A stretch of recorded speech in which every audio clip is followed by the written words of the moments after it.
Bismillah. Assalamualaikum warahmatullahi wabarakatuh.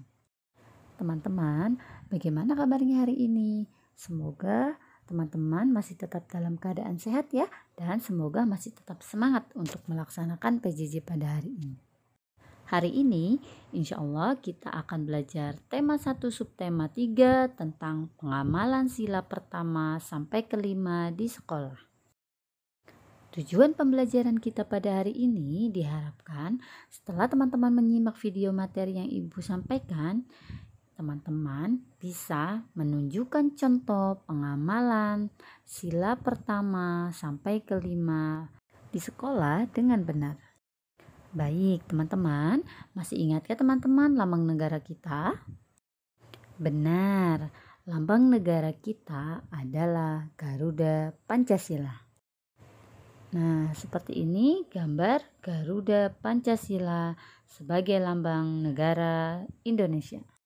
Teman-teman, pada dada burung Garuda terdapat perisai yang memuat simbol-simbol sila Pancasila. Mari teman-teman kita mengingat kembali simbol-simbol pada Pancasila.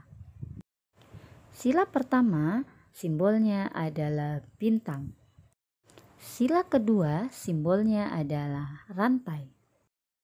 Sila ketiga simbolnya adalah pohon beringin. Sila keempat simbolnya adalah kepala banteng. Dan sila kelima simbolnya adalah padi dan kapas.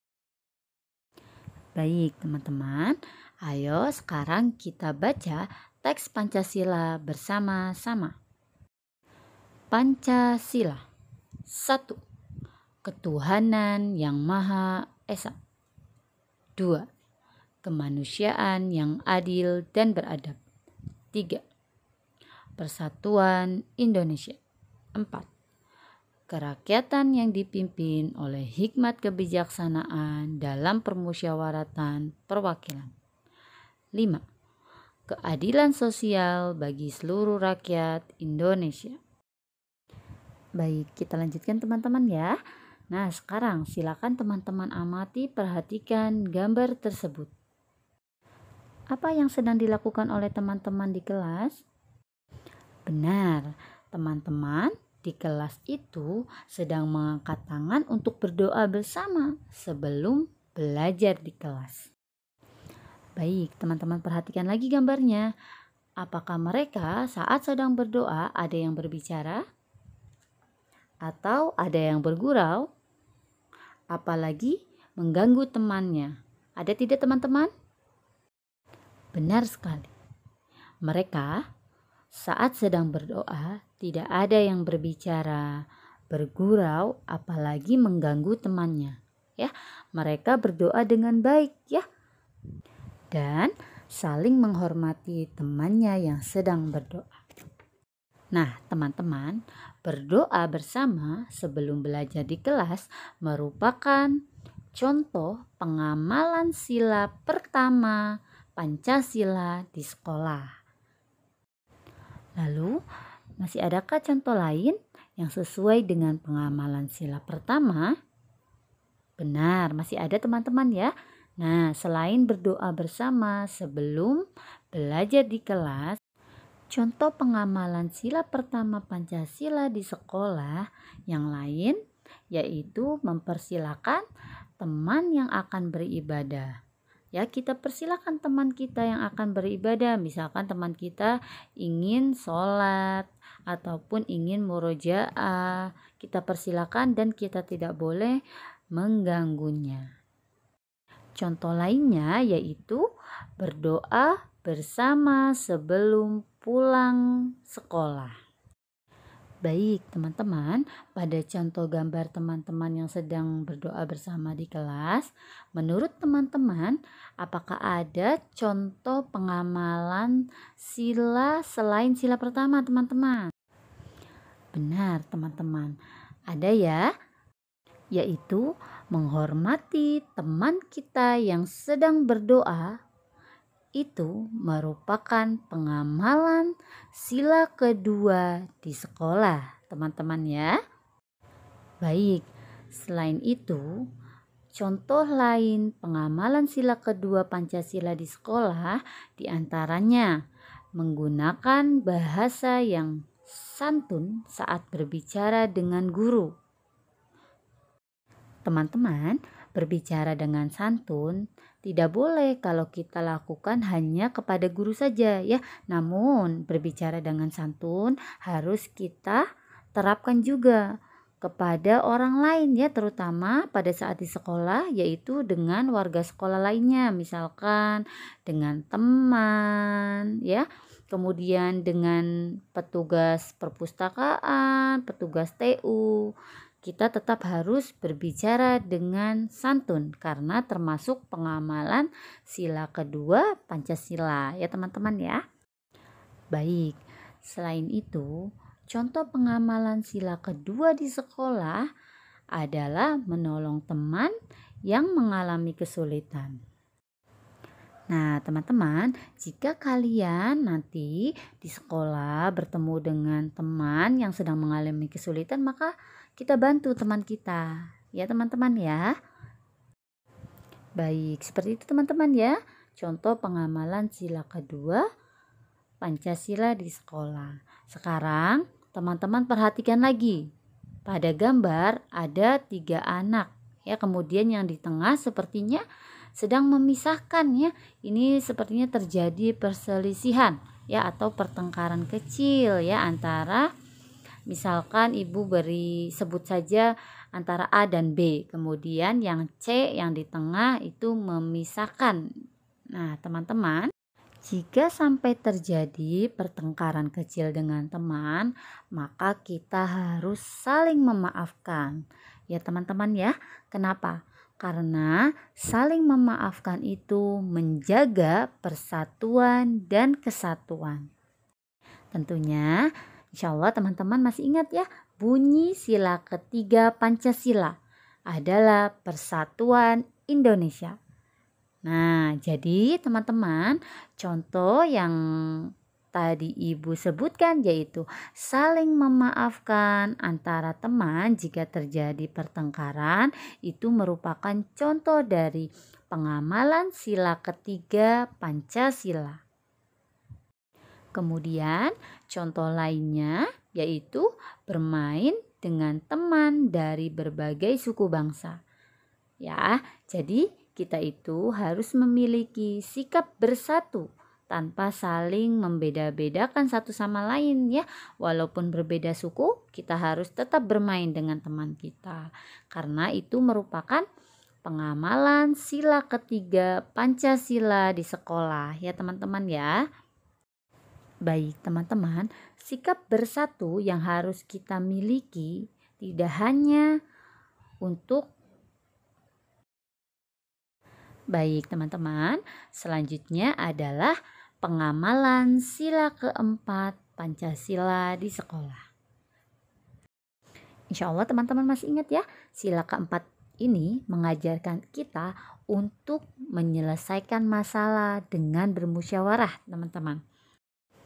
Baik, sekarang coba teman-teman perhatikan gambar berikut ya.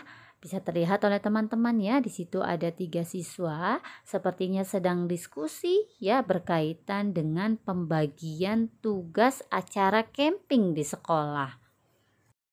Nah, teman-teman, bermusyawarah saat diskusi itu merupakan contoh pengamalan sila keempat di sekolah ya. Selain itu, menghormati pendapat orang lain juga termasuk contoh pengamalan sila keempat di sekolah. Baik, menurut teman-teman masih ada tidak contoh lain yang bisa terlihat dari gambar? Ya, benar masih ada ya. Selain bermusyawarah saat diskusi dan menghormati pendapat orang lain, kita juga bisa mendengarkan ya atau menerima saran dari teman kita saat bermusyawarah ya. Itu juga termasuk contoh pengamalan sila keempat di sekolah ya teman-teman ya. Namun harus tetap kita perhatikan jika saran yang kita sampaikan ya belum diterima, maka kita harus menerima dengan lapang dada, sabar dan tidak marah. Seperti itu teman-teman ya. Baik teman-teman, setelah tadi 3 teman kita sudah bermusyawarah untuk pembagian tugas camping. Nah, akhirnya sudah dibagi-bagi nih tugas campingnya dengan adil teman-teman. Terlihat pada gambar ya, pembagian tugasnya sudah berjalan ya, yaitu teman-teman ada yang sedang membuat tenda, kemudian ada yang sedang memasak, seperti itu teman-teman ya.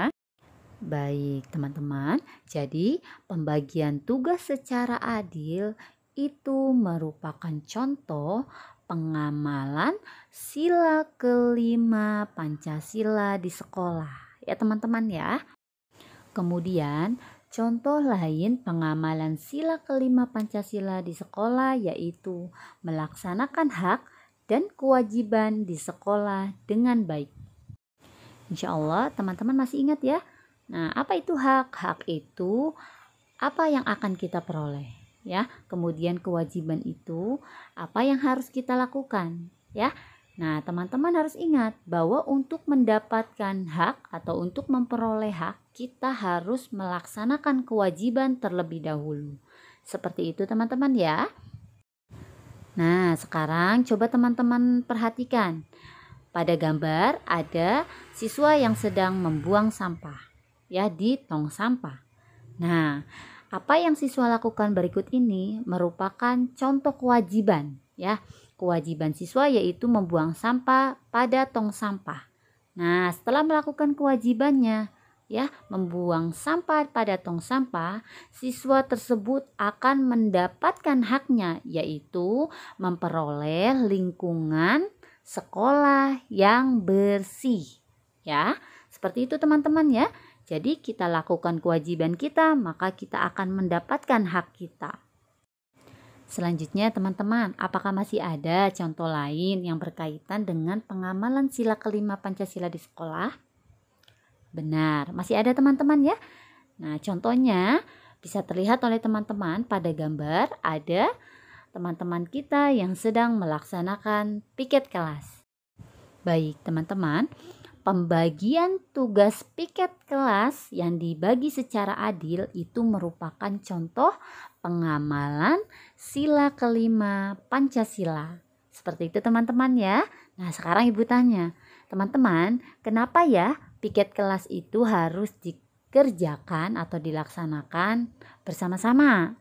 Ada yang tahu?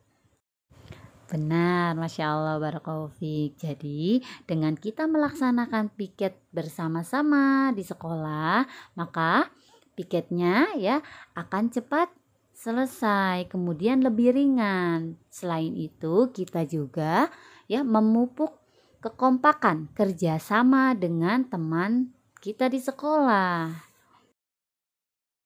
Jadi bisa kita simpulkan teman-teman, ada beberapa manfaat kerjasama. Di antaranya, 1. Pekerjaan cepat selesai. 2. Pekerjaan terasa ringan. Dan ketiga, menciptakan kerukunan. Kita dengan teman kita itu menjadi lebih akrab, lebih dekat. Ya teman-teman ya, seperti itu. Baik teman-teman, Alhamdulillah Ibu cukupkan dulu penjelasan materi pada hari ini. Semoga materi yang Ibu sampaikan bisa dipahami oleh teman-teman ya. Silakan teman-teman, jika ada yang ingin ditanyakan sampaikan ya. Tetap semangat untuk teman-teman, jaga kesehatan. Ibu akhiri, Assalamualaikum warahmatullahi wabarakatuh.